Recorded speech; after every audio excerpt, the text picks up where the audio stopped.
New tonight, most commuters know they'll eventually get stuck in traffic, but the cause of this traffic jam right here might be extra frustrating. It's a self-driving car in Culver City causing the major backup, and it's happening apparently over and over and over and over again. Let's go live to Fox 11's Ed Lascos for us in Culver City, right where the Waymo is apparently causing these backups, right there at that intersection behind you.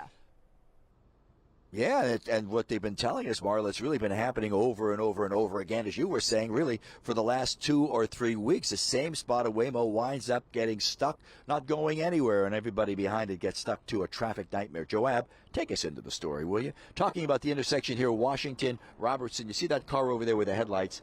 That's an SUV. It's not a Waymo now, but it's in that lane that you make the right-hand turn and go past the Honda dealership. That is the area, that lane, where the Waymo seem to have problem stalling there, stopping, and causing a real traffic backup and frustration. Listen to this video. Here we are, stuck behind the f***ing Waymo once again. It's a wrong-way Waymo, as this driverless car seems clueless, tying up traffic. Same different day. Well, I'm not surprised that a robot is completely taking over and not thinking humanly and not thinking safely. Neighbors say this is happening over and over again. The Waymo trying to make a right-hand turn here at Washington and Robertson, only to get stuck in its tracks, not moving, forcing all the traffic to go around. That bus lane, so I'm thinking maybe it detects the bus lane and thinks, oh, this is a street for me. If rush hour isn't bad enough here in Culver City with its winding streets and its somewhat confusing intersections, no wonder, as some say, don't blame it on Waymo.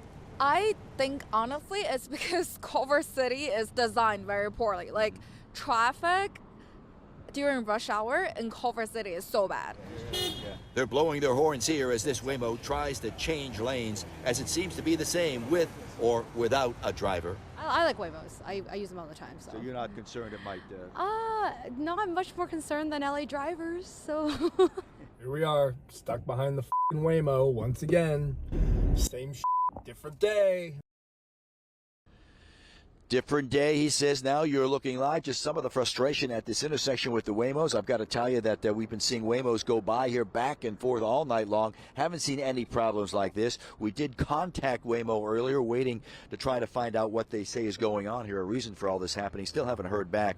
But I'm thinking, Marla, you know, we've seen other problems like this with Waymos over in Santa Monica, as an example, where the Waymo makes a wrong turn, winds up in an area where it should not be going. And usually, as we've seen, the Waymo is contacted by the situation, and eventually they're able to get to the bottom of it and correct it. So maybe that's exactly what we're talking about here. But you're right, what you were saying earlier. A lot of the folks who live in this area, work particularly in this area. This is the major artery here as you come up Robertson and you hit Washington. And if you continue on Robertson in that direction, of course, you'll wind up going to the 10 freeway. So a lot of folks, when they leave the studios over here, they go that way.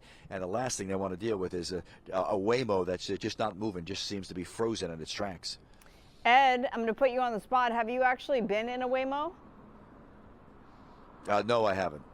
Be honest with you, I haven't. No, it's not on the top of my list there, Marla. I've got a lot of things on the top of my list, but that's not one of them. That's not one of them.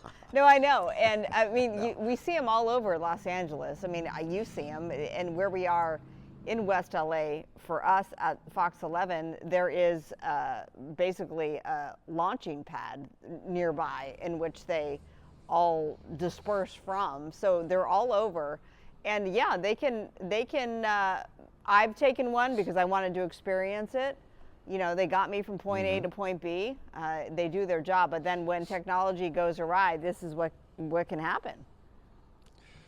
Yeah, you know, it's a good point, but then they're very quick to say, well, you know, it's the technology that is developing, continues to be moved to the next level, and they're pretty fast in getting to the bottom of it, figuring out what's going on. But you still have that point, and a lot of the folks we did talk to who walked the sidewalk here, you know, when it was around 5:30 or so, quitting time for a lot of the businesses, a lot of the folks say, yeah, they take Waymo, especially here in Culver City. They're just as popular as they are in Santa Monica, as you were talking about, over in West LA where our studios are. But they were saying they haven't had any problems. They still like them, though, but they realize, you know, it's still like that technology where you kind of hold your breath sometimes because you're in a vehicle that's driving, it's navigating through traffic, and there's nobody behind the wheel. So, you know, it kind of takes some getting used to, the folks were saying, but they trust them. They use them all the time. All right, we got to get you in one. We have to hear, you know, your commentary in a Waymo.